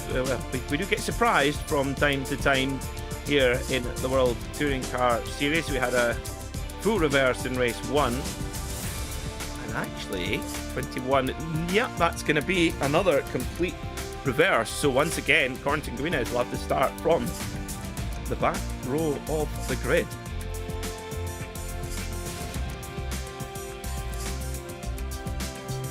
So this is how they finished then. Jack Sedgwick for Honda wins by 6.7 seconds from the Hyundai of Cornton Guinness, who solidifies his championship lead. Michael F. Doka rounds out the podium, making it 3 manufacturers in the top 3. Oscar Mangan was 4th, followed by class winner Paul Smith for Team Mad, with Elliot Roberts right behind in 6th place. Carl Janssen was 7th, followed by Craig Williams, David Baker and Jake Blackhall. Jamie Rushworth finished in 11th, followed by Pete Newman, Callum Reid-Garton, Sean Gardner and Kieran Harrison, another victim of that early incident. Then it was Andy Shield, John Roberts, poor old Ross McFarlane, having to limp a very sick Pure Sims Hyundai Elantra home to 18th place. Could that be, the first nail in the coffin in his championship hopes? Perhaps. Ben Gregory finished 19th and Wojciech Savidovic was 20th. And Alex Neller not finishing on the lead lap. Well, Steph, where on earth do we begin about that motor race? At least we know that was a start sign, so I think the best way to start is right at lights out, because it already started off quite interesting right there with the suspected early start from, I think it was... who was it? Was it Pete Newman? I think somebody, or was it Svidovic? I think it was Svidovic actually, who did that very great start. Yeah, it was certainly lots going on there to keep on top of, and really the big talking point as well, Steph, though, is this that is a huge haul of points for Cornton Guinness. He had a 58-point advantage over McFarlane going into that race. He scored 81. McFarlane only scored 45. So 36-point swing. And I'll do the math quickly. So that gap now up to 94 points. That's with 85 for a win. That's a big old gap now. Yeah, that is most definitely an extremely big gap that Ross McFarlane has to fight through now. With only 7 more races to go, it is gonna get down to the wire for Ross McFarlane. Basically has to outright win every single race and hope for Quarantine to not get into the top 3 to have a decent chance, not an unrealistic chance, but most definitely a decent chance at having it in his own hands to win this still in the last race. And by the way, I had a quick look back. It was Benjamin Gregory and Svidovic who both had to serve a stopping a penalty for a false start. So both of them actually didn't have that great of a start. Yeah, I did thought we saw some premature getaways further back in the field, at least anyway, on that one there as well. It's great to see so many of you writing into us here at RaceSpotTV on our live YouTube chat. Do let us know what you think of the action so far and what your predictions are for race number 3. Kian Smith asking, are the Napa Racing drivers in this field? Well, we did have one of them. We did have Ash Sutton in race 1, but didn't take part in race 2. He's disappeared, so don't know.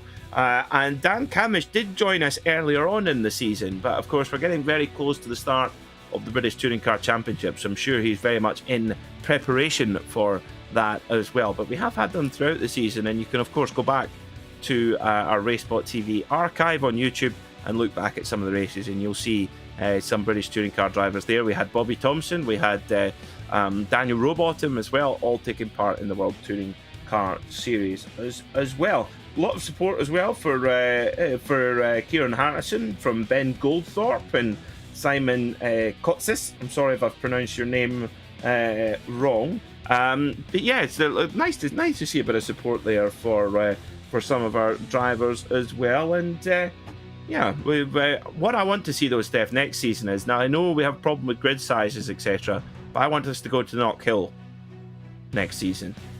I think it's touring cars and Knock Hill, they go together like peaches and cream. Well, it most definitely is one of the traditional tracks for the British Touring Car Championship, so that is most definitely something. One track that I always would like to see is, if I get my names correctly, is Thruxton, which is also quite a great track. Love to race it in earlier sim racing titles. So yeah, most definitely there are a lot of great British racing tracks that most definitely need to find their way onto the iRacing simulator. Thruxton, 100%. That is such a cool track. It's in any car. It doesn't pick any car. It's wide. It's fast. There's loads of overtaking opportunities. You really are on the limit of grip. I mean, GT3 cars around there on iRacing would be great fun. Yes, please. Yeah, that's definitely one that we have. Do let us know on RaceSpotTV chat as well what tracks you'd like to see added to the iRacing service. The one that I would love above all would be Macau, but I can't imagine the process of scanning Macau. Bear in mind that it's a completely temporary circuit. It is only there, as a circuit for the Macau Grand Prix every year in the middle of Macau City. But yeah, it's a challenge. Most definitely. You could say the same about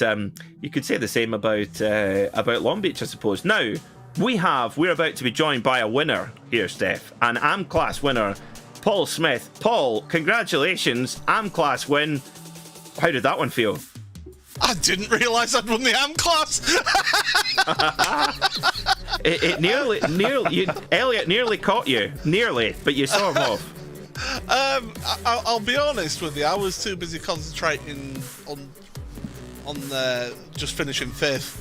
That was a heck of a race. That was such hard work, and being able to race against the core guys, actually get up there and fight with them, and Michael Avdoka as well. That was really good to test my wits against them.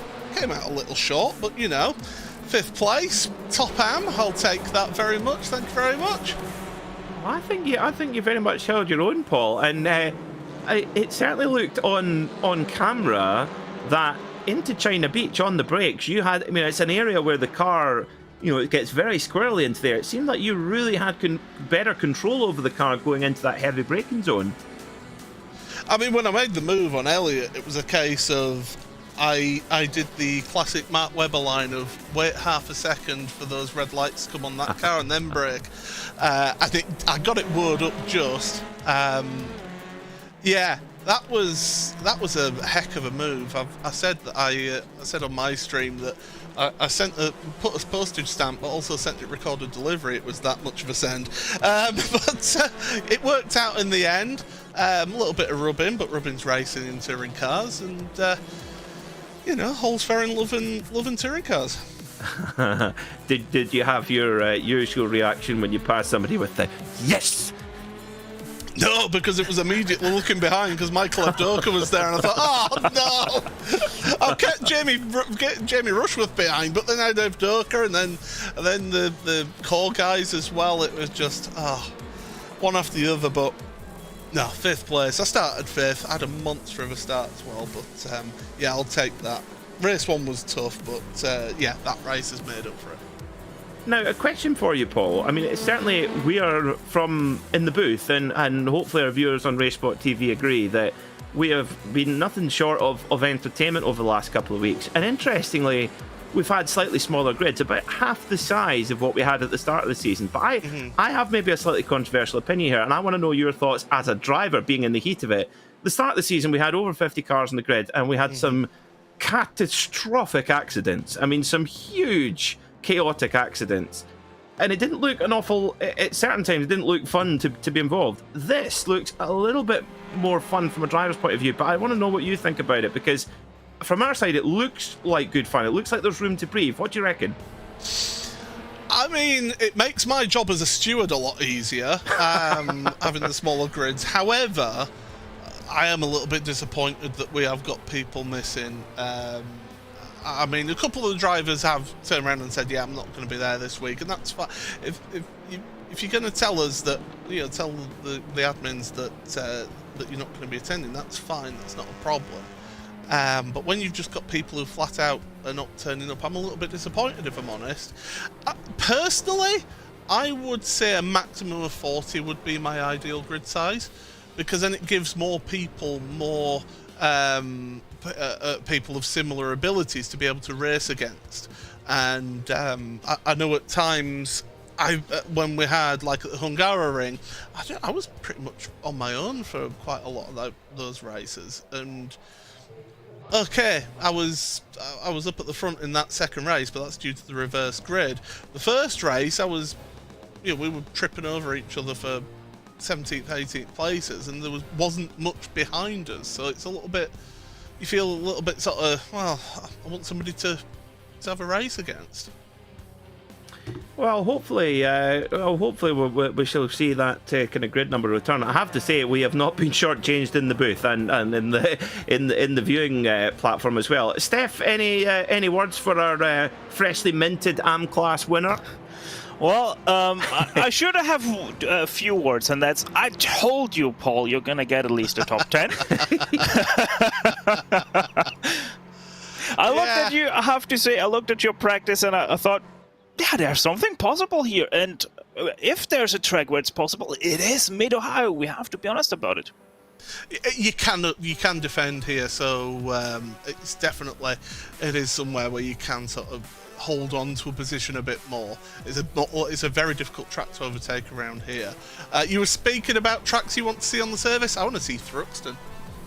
Well, that's what Steph says, that's for sure. Now, Paul, before we let you go, you've only got Yorkshireman, I want Croft. Croft. Well, now that we've got 45 seconds to go, so you need to get back into your Team Mad Hyundai Veloster. But I'm just going to read out some names for you, Paul, to make you feel very confident. Denny Hulme, Jackie Stewart, Mark Donoghue, George Follmer, Derek Bell, Al Holbert, Paul Smith, all Mid-Ohio race winners. And one of those is not like the others.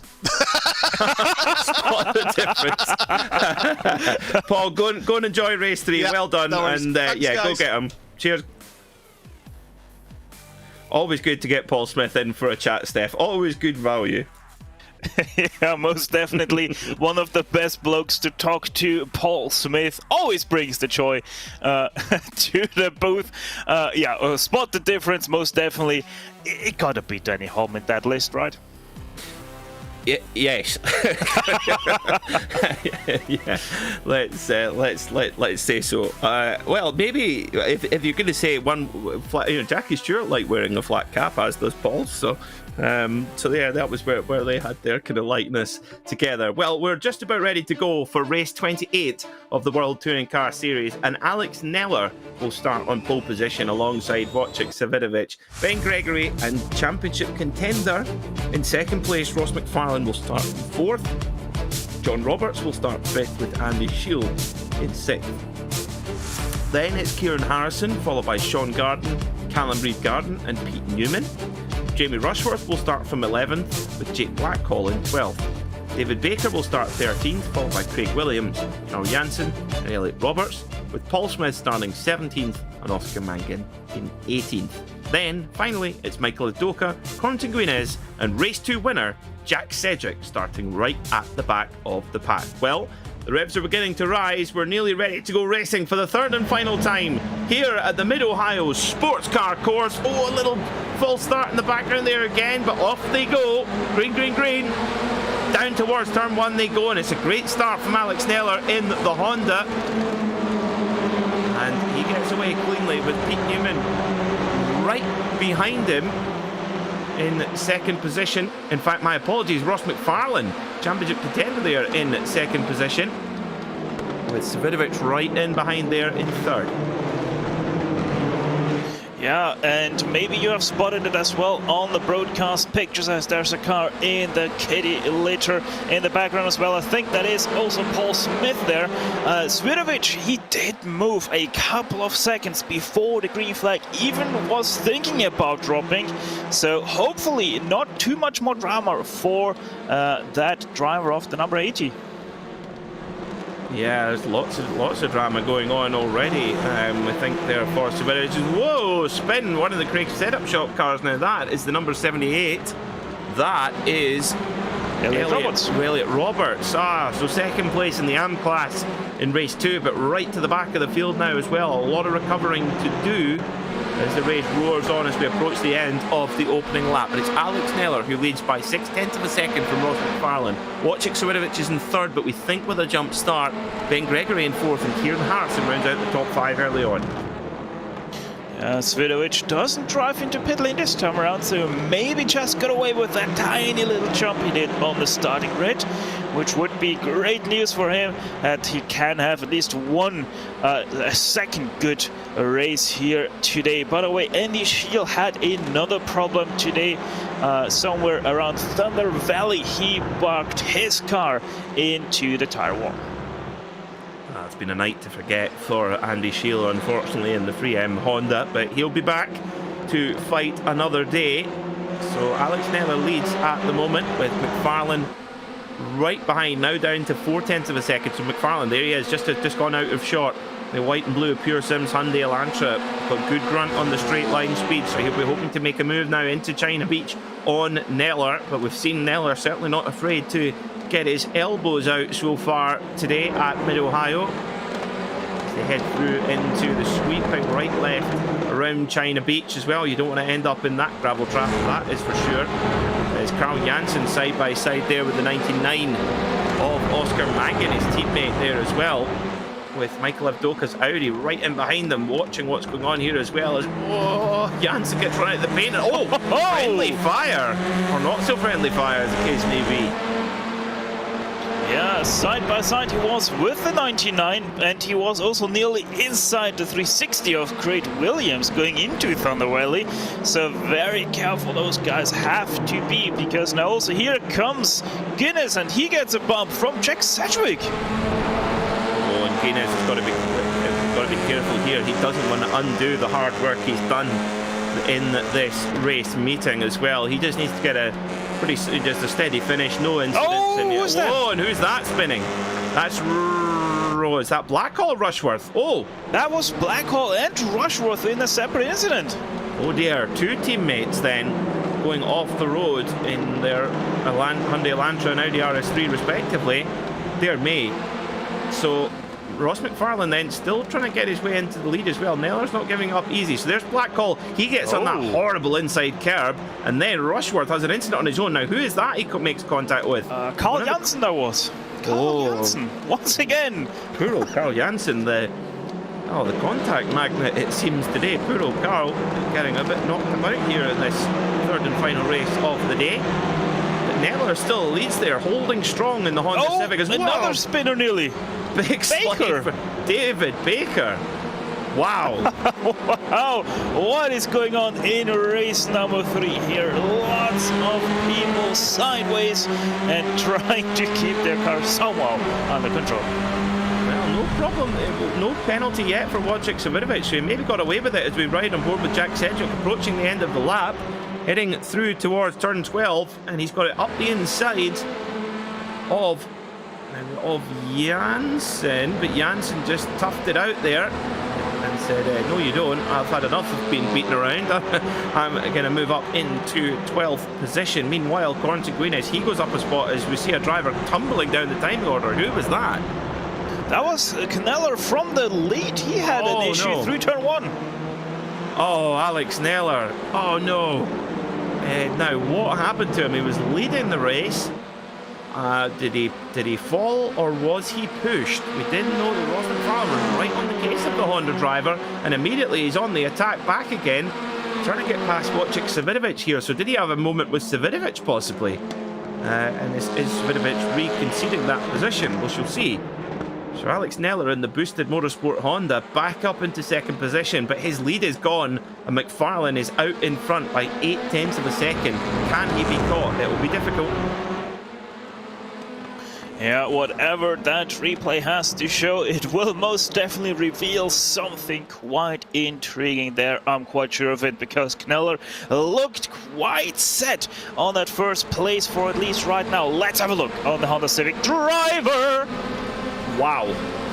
Oh, and a little clip of the ball. That's not going to help his car performance at all. He had 2 souvenir cones to take with him. Whoa, who's that off in the background? Was that one of the Semper Racing cars? Savidovic into pit lane. Going to take his penalty. Yeah, lap 4, it most definitely seems like all his 4 laps thus far have been invalid, so seems like the jump was too much.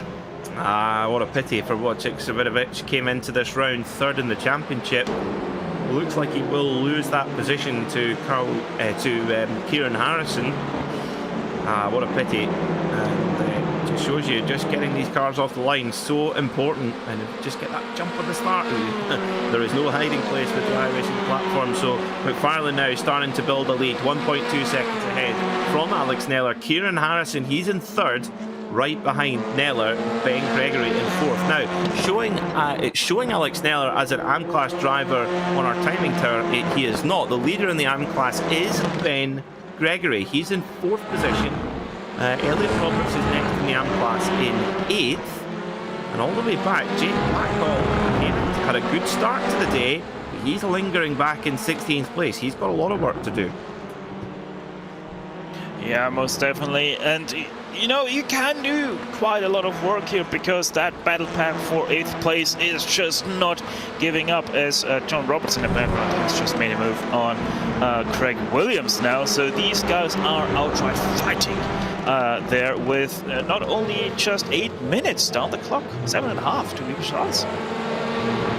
Yeah, still early days, but Craig Williams leading this huge gaggle of cars there as well, with Guinness in there on the inside in his course and racing car. John Robertson, the boosted Hyundai Elantra. Then it's Elliot Roberts in the other big setup shop Honda. And Guinness gets the move done then, and he's off in hot pursuit of Craig Williams. So Guinness up to 9th place, and all he's got to do is just keep it clean and grab a whole chunk of points and minimise the damage to Ross McFarlane. He'll likely come away from this meeting with another gain on McFarlane, as Harrison has a look up the inside then on Neller.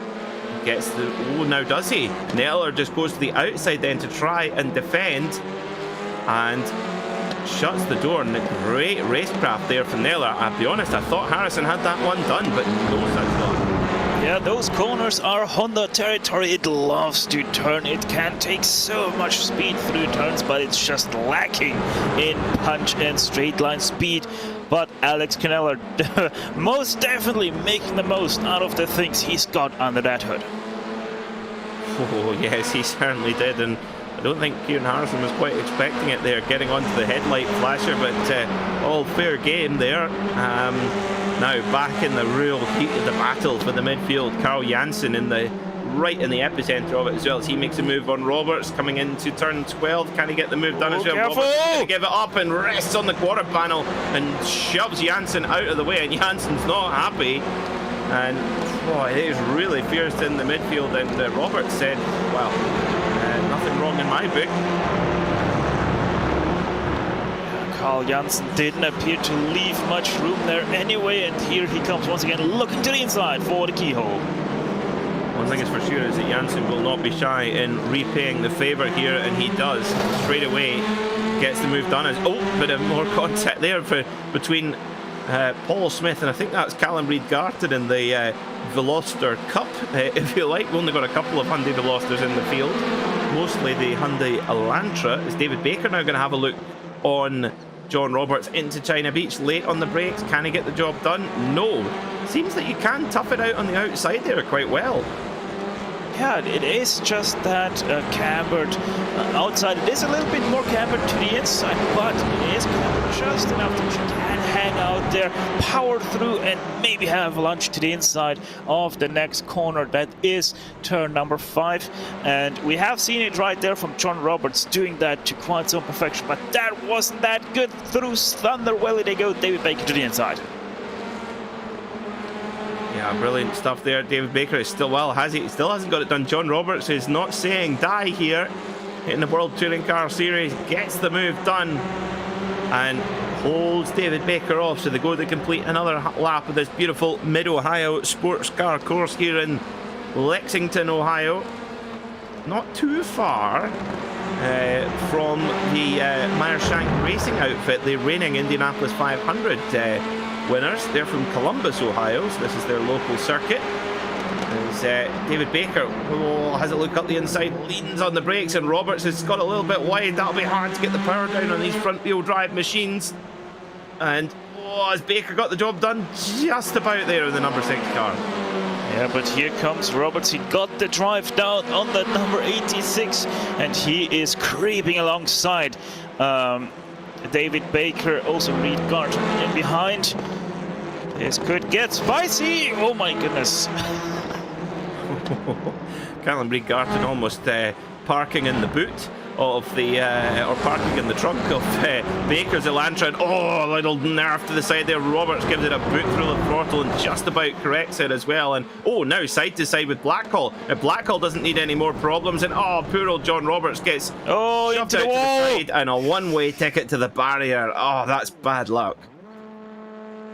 That's both front suspensions broken for him. Such a great fight putting up there, John Roberts, but to no avail. Into pit lane he goes, joining just one driver, Andy Shield.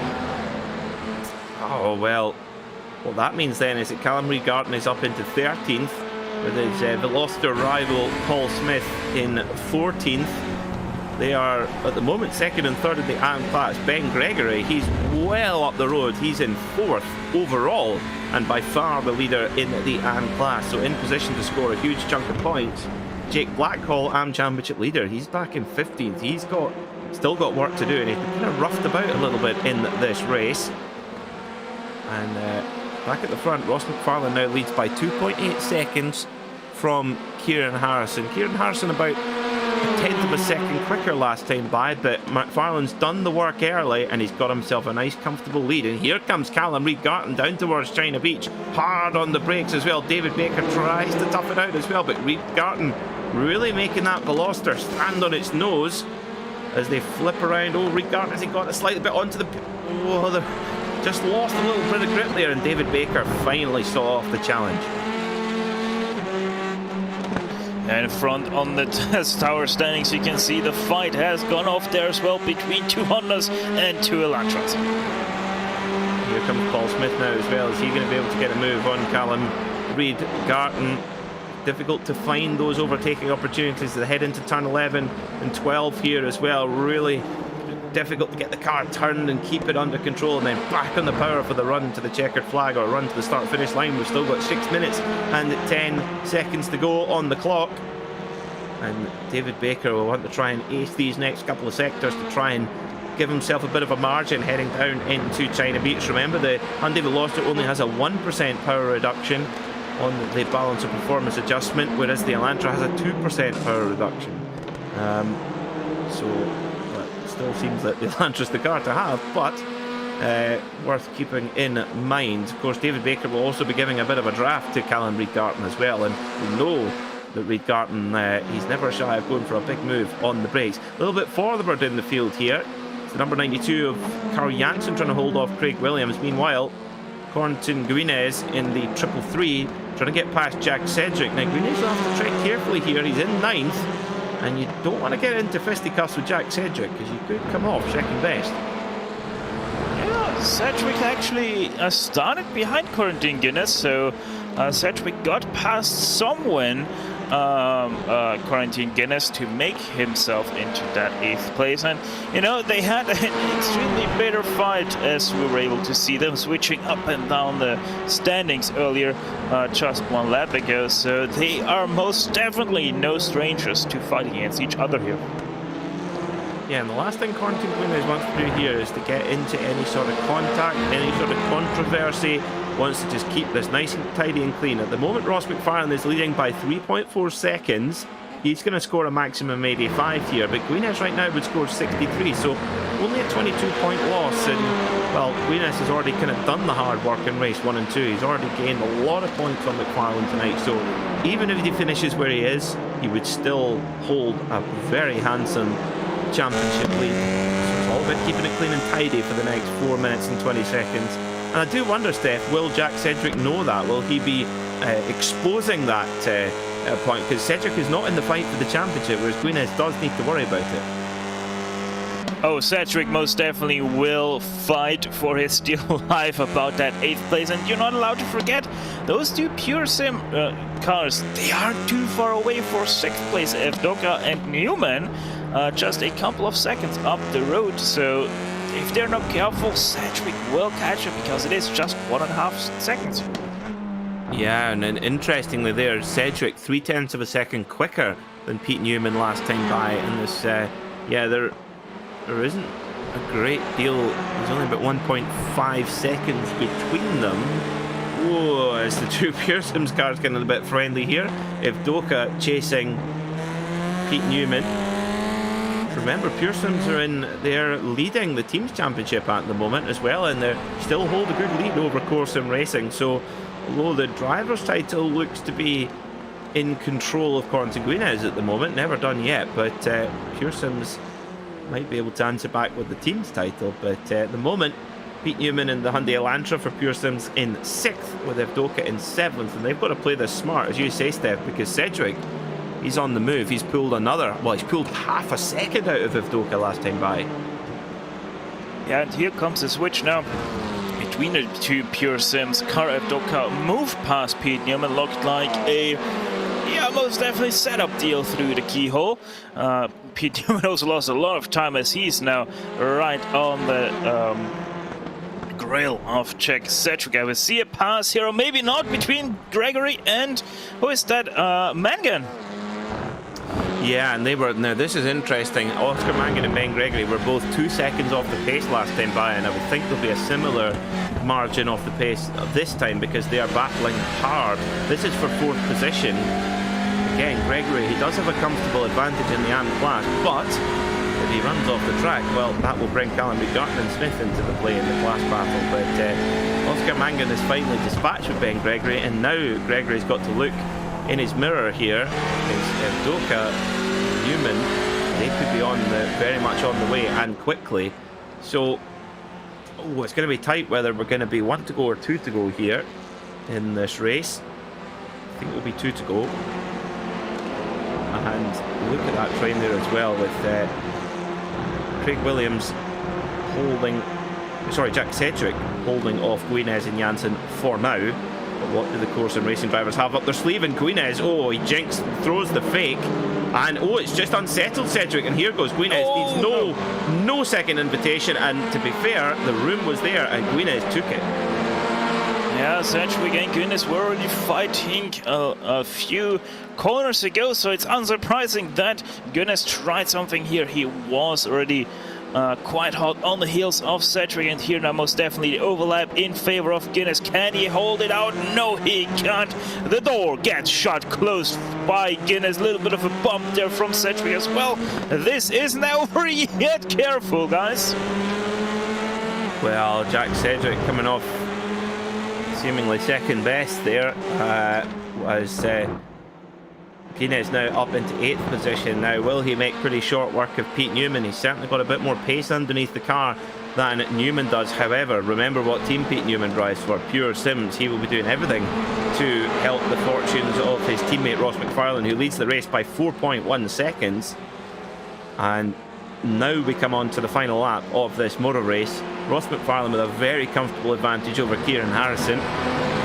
What's going to happen in this midfield? This could be vital to how the championship story reads at the end of this race.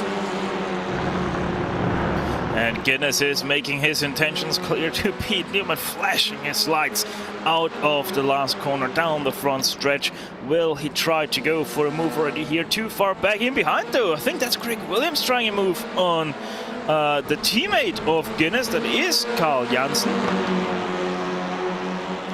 And Sedgwick getting a bit friendly as well with the rear of Guinness as well. They've got do not care a jot if Guinness is going for the championship. They just want to finish as far up the order as they can into China Beach for the final time. One of the key opportunities coming and going. Newman now has Corentin Guinness on his outside, and Guinness off! Guinness off! Guinness on the grass, and he just gets it back in time. So Guinness drops a number of positions and drops down to 11th. That's what we talked about, Steph. You just cannot afford that.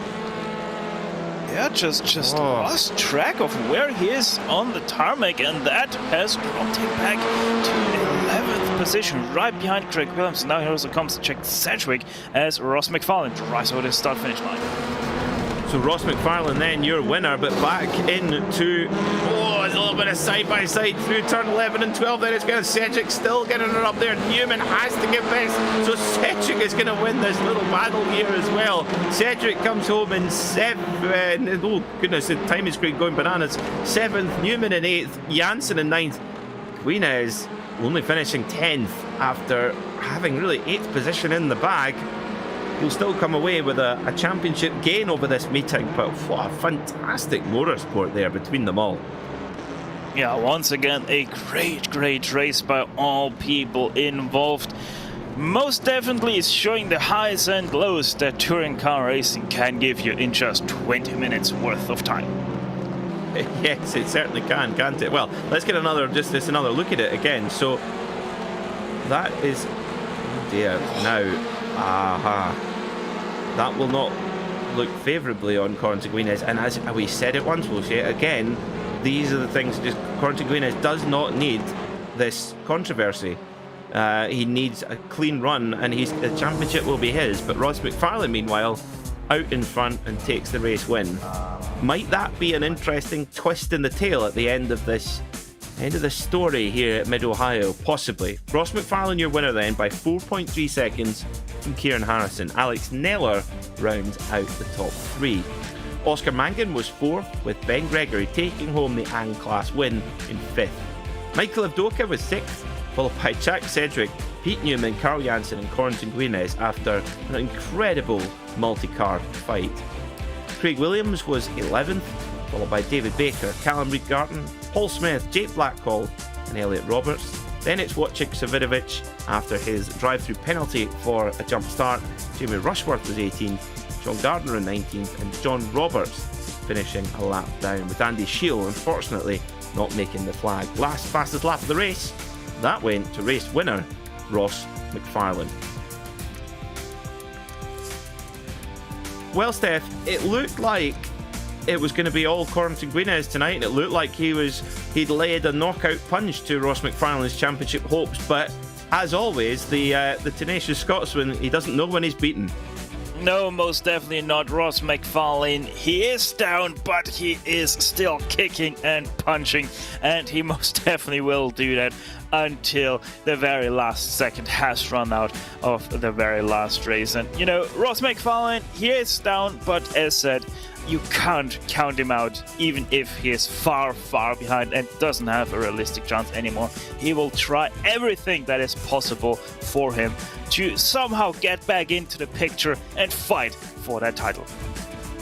That's for sure, and I think, you know, we go away from this Mid-Ohio Sports Car Course meeting. We've got 2 meetings to go, one next week and one in 2 weeks' time, and you know, Ross McFarlane winning the race was in race 3 was one thing, but the way that the race finished for Corentin Guinez, losing positions and getting involved in, you know, some incidents, could that just leave that lingering question mark as we head towards the next round? Let's have a look at the schedule and see what we have coming up. We have Silverstone National Circuit coming up as well. We're going to be using that circuit for the British Superbike Championship this weekend, so the drivers can get some tips there as well. Round 11 here on April 21st, 6:45 UTC time on RaceSpotTV.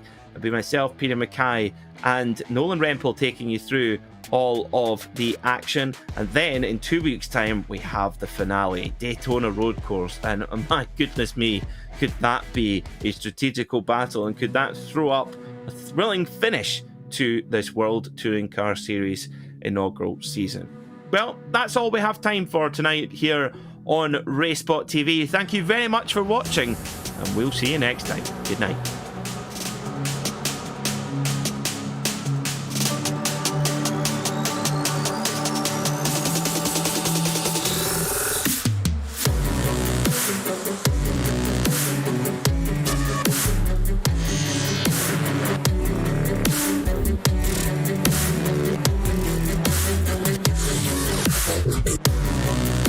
Thank you.